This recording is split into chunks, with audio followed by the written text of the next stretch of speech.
پھر آئیں گے یا نہیں آئیں گے؟ اللہ اکبر۔ اور کہنے والے نے خوب کہا ہے نا، سنا دیں آپ کو؟ مدینہ چھوڑ کر جانا بہت دشوار لگتا ہے۔ کیوں جی لگتا ہے دشوار جی؟ ہاں، جب آپ جائیں گے تو پتہ چل جائے گا، پھر میری بات کی تصدیق کریں گے انشاءاللہ۔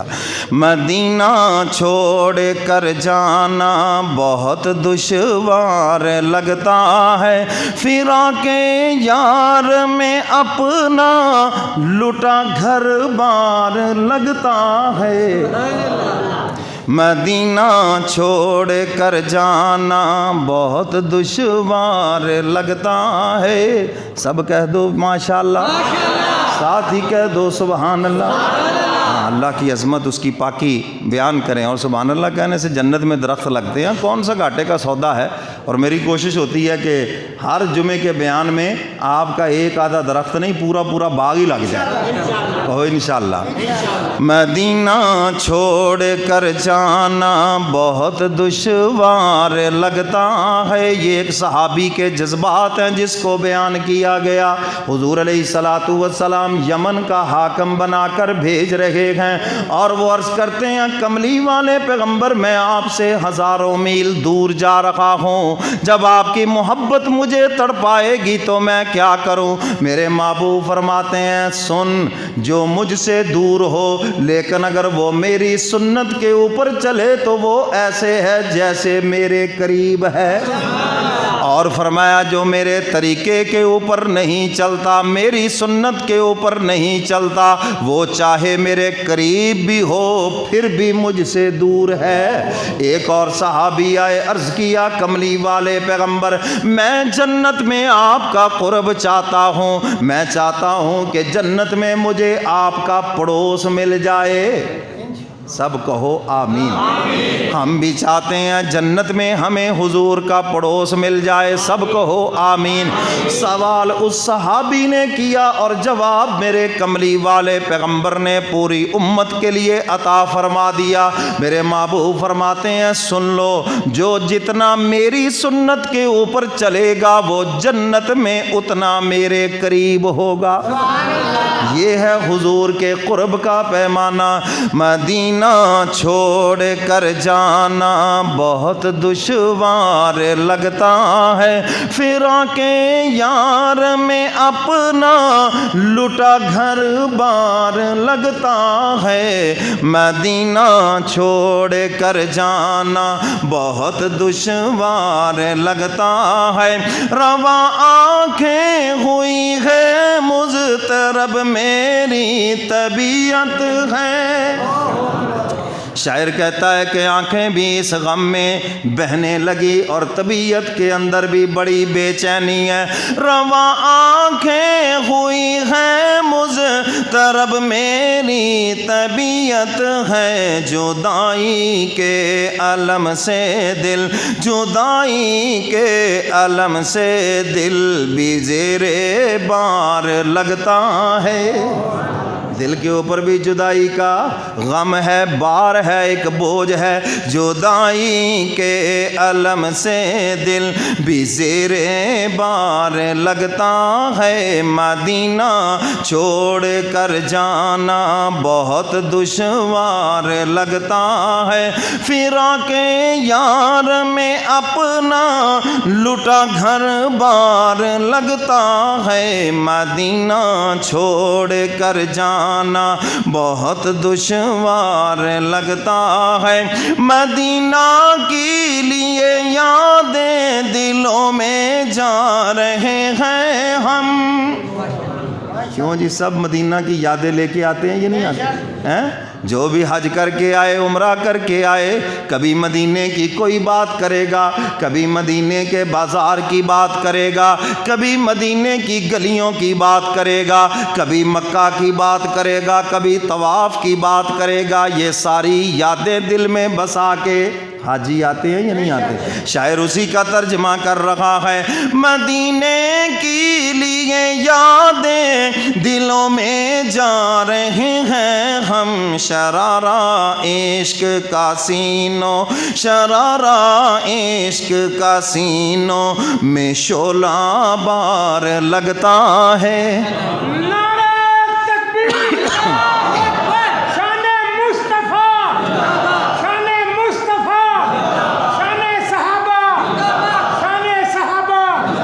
بس جزاک اللہ۔ شرارہ عشق کا سینوں میں شعلہ بار لگتا ہے، سبحان اللہ۔ شاعر کہتا ہے کہ عشق کی آگ دل کے اندر لگی ہوئی ہے، اور اس آگ کے اندر اور بھی اضافہ ہو جاتا ہے جب ہم مکہ اور مدینہ چھوڑ کے آتے ہیں۔ کیوں جی ایسے ہوتا ہے یا نہیں ہوتا؟ مدینے کی لیے یادیں دلوں میں جا رہے ہیں ہم، شرارہ عشق کا سینوں، شرارہ عشق کا سینوں میں شعلہ بار لگتا ہے، فراق یار میں اپنا لٹا گھر بار لگتا ہے، مدینہ چھوڑ کر جانا بہت دشوار لگتا ہے۔ میرے کملی والے پیغمبر نے جب دنیا سے پردہ فرمایا، حضرت ابو ہریرہ رضی اللہ تعالیٰ عنہ اس صدمے کو برداشت نہ کر سکے اور مدینہ چھوڑ کر باہر تشریف لے گئے۔ اللہ اکبر۔ ایک دن خواب کے اندر زیارت ہوئی اور میرے محبوب فرماتے ہیں، ابو ہریرہ کیا بات ہے، مدینہ چھوڑ کے چلے گئے ہو؟ حضرت ابو ہریرہ رضی اللہ تعالیٰ عنہ دوڑتے ہوئے مدینہ آئے، اللہ اکبر۔ اور اسی طرح حضرت بلال حبشی رضی اللہ تعالیٰ عنہ وہ بھی مدینہ چھوڑ کر دمشق چلے گئے، اور ایک رات خواب کے اندر زیارت ہوئی اور حضور فرماتے ہیں، بلال کیا ہو گیا، ہماری ملاقات کے لیے نہیں آتے؟ اٹھے، رات دن سفر کیا، مدینہ پہنچتے ہیں اور مغرب کی نماز کا وقت قریب ہے۔ صحابہ نے چاہا کہ سیدنا بلال حبشی آج ہمیں حضور کے دور کی اذان سنائیں۔ جب ان سے کہا گیا، بلال حبشی فرماتے ہیں، میں جن کے عشق میں اذانیں دیا کرتا تھا، جب وہ دنیا میں نہ رہے تو اب میں تمہیں اذان نہیں سناؤں گا۔ سیدنا فاروق اعظم رضی اللہ تعالیٰ عنہ کا دور خلافت ہے۔ صحابہ نے آ کے عرض کی، امیر المؤمنین آپ حکم دیں بلال حبشی کو، کیونکہ آپ حکم دے سکتے ہیں، وہ ہمیں حضور کے دور کی اذان تو سنائے نا۔ سیدنا فاروق اعظم فرماتے ہیں، یہاں پر معاملہ حکم سے پورا نہیں ہوگا، ہم ایک تدبیر اختیار کرتے ہیں، حسن اور حسین کو بلاؤ۔ سبحان اللہ۔ سیدہ شباب اہل الجنہ، یہ جنت کے جوانوں کے سردار ہیں، صحابہ کی آنکھوں کے تارے ہیں۔ فرمایا ان کو بلاؤ اور ہم ان کو بلال حبشی کی خدمت میں بھیجتے ہیں، چونکہ یہ حضور کے لاڈلے ہیں، اور جب یہ کہیں گے تو بلال حبشی ان کی بات کبھی نہیں ٹھکرائیں گے۔ حضرت حسن اور حسین آ گئے، حضرت بلال کی گردن میں بائیں ڈالنی اور کہنے لگے، چچا جان ہمیں حضور کے دور کی اذان تو سناؤ نا۔ سبحان اللہ۔ بلال حبشی کہتے ہیں، آج مجھے سارا مدینہ کہتا میں کبھی بھی یہ اذان نہ سناتا، لیکن تم ایسے لاڈلے ہو کہ تمہاری فرمائش کو ٹھکرایا نہیں جا سکتا۔ اذان دینے کے لیے کھڑے ہو گئے، اور جب اللہ کا نام بلند کیا، لوگ اپنے گھروں سے نکل آئے، عورتیں تک باہر نکل آئیں۔ حضور کے دور کا مؤذن آ گیا، شاید کہ حضور بھی آ گئے ہوں۔ اور بلال حبشی جب پہنچے، اشہد ان محمدن، حضور علیہ الصلوۃ والسلام کا نام لیا تو عادت یہ تھی حضور کی طرف دیکھتے، حضور ان کی طرف دیکھ کر مسکراتے، یہ حضور کی طرف دیکھ کر مسکراتے۔ اشہد ان محمد رسول اللہ جب کہا، ادھر دیکھا اور اس جگہ کو خالی خالی پایا بے ہوش ہو کر گر پڑے وہیں پر۔ اور باقی اذان ایک اور صحابی نے مکمل کی۔ صحابہ کو ایسے عشق تھا میرے کملی والے پیغمبر کے ساتھ بھی اور مدینے کے ساتھ بھی۔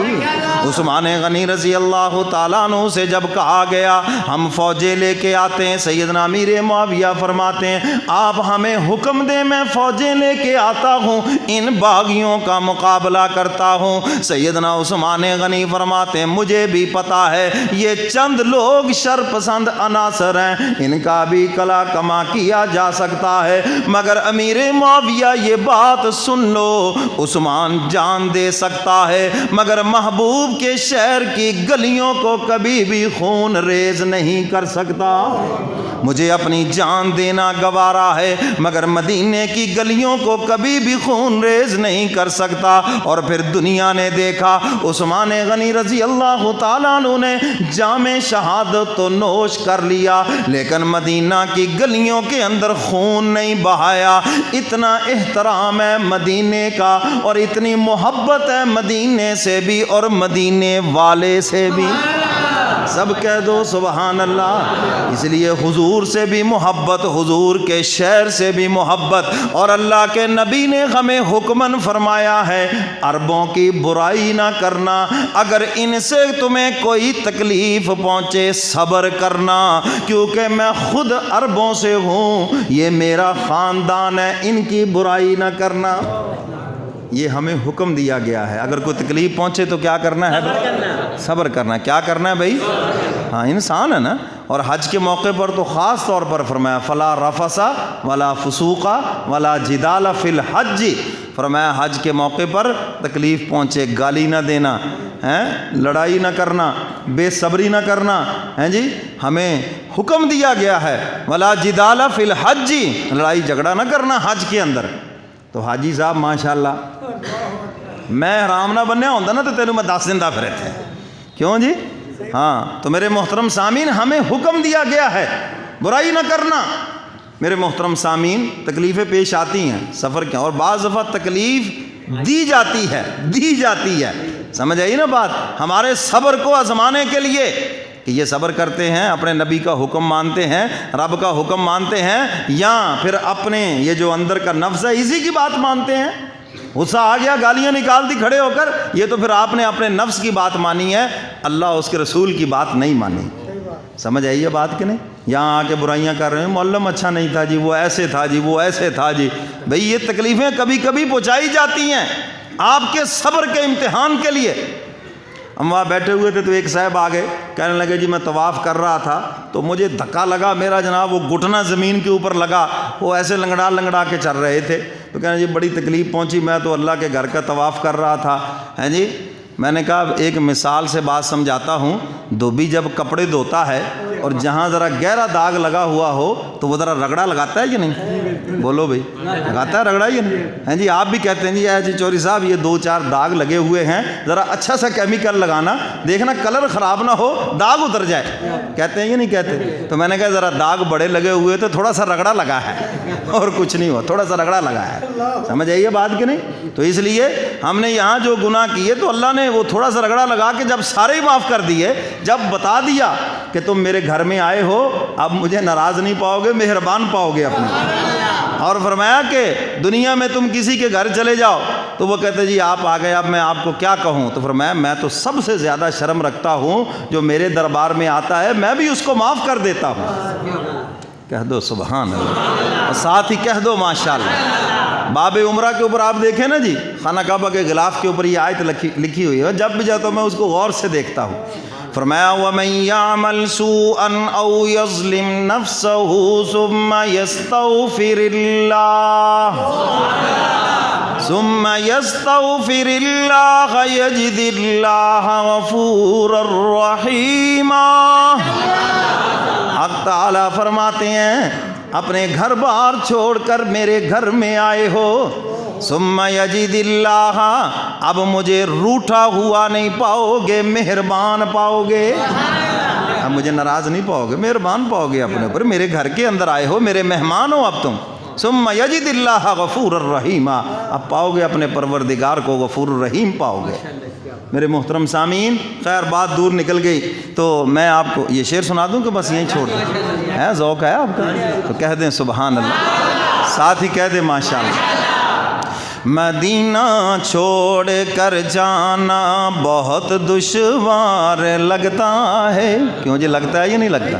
میں نے تو روتے ہوئے دیکھا ہے حاجیوں کو مکہ چھوڑتے ہوئے رو رہے ہیں، مدینہ چھوڑتے ہوئے رو رہے ہیں، بلکہ کتابوں میں آتا ہے صحابہ نے جب ہجرت کی مدینہ آ کر مکہ کو یاد کر کر کے روتے تھے، اور حضرت بلال حبشی مکہ کی یاد میں اشعار پڑھ رہے ہیں، حالانکہ مکہ کی تپتی ہوئی ریت پہ انہیں لٹایا گیا، اتنی تکلیفیں پہنچائی گئی، لیکن پھر بھی مکہ سے اتنا پیار ہے کہ مکہ کو یاد کر کر کے رو رہے ہیں۔ تو یہ صحابہ کی سنت بھی ہے۔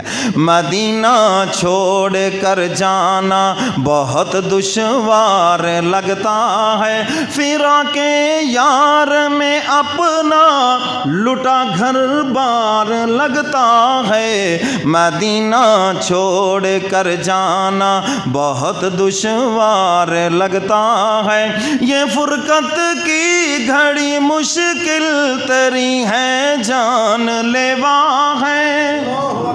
یہ جدائی کی گھڑی بڑی مشکل ہے، بڑی جان لیوا ہے۔ اللہ اکبر۔ صحابہ حضور علیہ الصلاۃ والسلام جب انہیں بھیجتے نا باہر مدینہ سے، تو وہ روتے تھے کہتے یا رسول اللہ آپ کا حکم ہے پورا کریں گے، لیکن آپ کی اور جو مدینہ کی جدائی ہے یہ یاد ہمیں ستاتی رہے گی، پتہ نہیں واپس آپ کا دیدار ہوگا یا جام شہادت نوش کر کے سیدھے جنت میں چلے جائیں گے۔ تو حضور فرماتے تھے جنت سے پہلے حوض کوثر پہ میری آپ سے ملاقات ہوگی۔ کتنی حدیثیں حضور نے فرمایا تمہیں تکلیف پہنچے صبر کرنا یہاں تک کہ میری آپ کی حوض کوثر پہ ملاقات ہو جائے۔ حضور نے فرمایا تمہیں تکلیفیں پہنچیں گی، بہت کچھ تمہارے مزاج کے خلاف ہوگا، دنیا میں مسائل بیماریاں بہت کچھ آئے گا، حضور نے فرمایا صبر کرنا یہاں تک کہ میری اور تمہاری حوض کوثر پہ ملاقات ہو جائے۔ کہو انشاءاللہ۔ مدینہ چھوڑ کر جانا بہت دشوار لگتا ہے، یہ فرقت کی گھڑی مشکل تری ہے جان لیوا ہے، دل عاشق سراپا درد سے خون بار لگتا ہے۔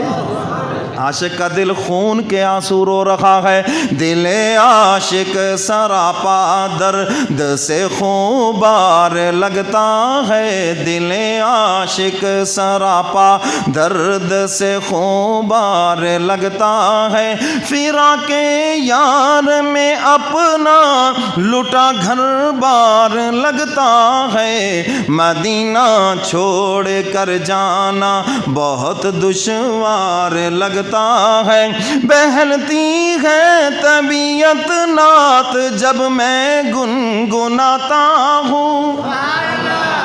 شاعر کہتا ہے طبیعت کو بہلانے کے لیے نعت گنگنانے لگتا ہوں، حضور کی شان پڑھنے لگتا ہوں، طبیعت بہل جائے۔ سبحان اللہ، کیا وہ خوش نصیب انسان ہے حضور کے تذکرے سے ہی جس کے غم کافور ہو جائیں۔ اور صحابہ فرماتے ہیں ہم جب کبھی اپنے گھروں میں کسی بات پہ غم زدہ ہوتے، ہم آ کر صرف حضور کا دیدار کرتے، سارے غم ختم۔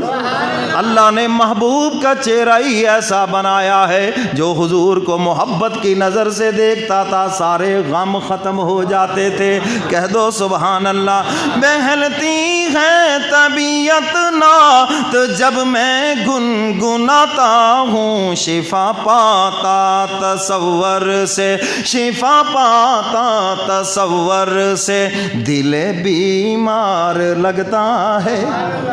تصور میں شاعر کہتا ہے میرا دل جو بیمار ہے شفا پاتا ہوا دکھائی دیتا ہے، شفا پاتا تصور سے دل بیمار لگتا ہے، فراق یار میں اپنا لٹا گھر بار لگتا ہے، مدینہ چھوڑ کر جانا بہت دشوار لگتا ہے، مجھے تسلیم کی جنت بہت ہے خوش نظر، لیکن شاعر کہتا ہے جنت بہت خوبصورت ہے، کوئی شک نہیں اس میں، کوئی کمی نہیں، لیکن سنو کیا کہتا ہے، مجھے تسلیم کی جنت بہت ہے خوش نظر، لیکن ہنسی فردوس سے مجھ کو تیرا دربار لگتا ہے۔ سب کہہ دو سبحان اللہ، ساتھ ہی کہہ دو ماشاءاللہ۔ ہنسی فردوس سے مجھ کو تیرا دربار لگتا ہے، فراق یار میں اپنا لٹا گھر بار لگتا ہے، مدینہ چھوڑ کر جانا بہت دشوار لگتا ہے، سب اپنے چاہنے والوں کے مشتاق زیارت ہے۔ دنیا میں ہر کوئی اپنے چاہنے والے کا دیدار کرنا چاہتا ہے، اس کے زیارت کا مشتاق ہے، لیکن شاعر کہتا ہے میں کس چیز کا مشتاق ہوں، یہ اللہ کے ولی ہیں، نام بھی ان کا ولی ہے، مسجد نبوی کے نائب امام تھے یہ۔ سب اپنے چاہنے والوں کے مشتاق زیارت ہیں، ولی لیکن تیرا ہی طالب دیدار لگتا ہے، ولی لیکن تیرا ہی طالب دیدار لگتا ہے، فراق یار میں اپنا لٹا گھر بار لگتا ہے، مدینہ چھوڑ کر جانا بہت دشوار لگتا ہے۔ تو میرے محترم سامعین،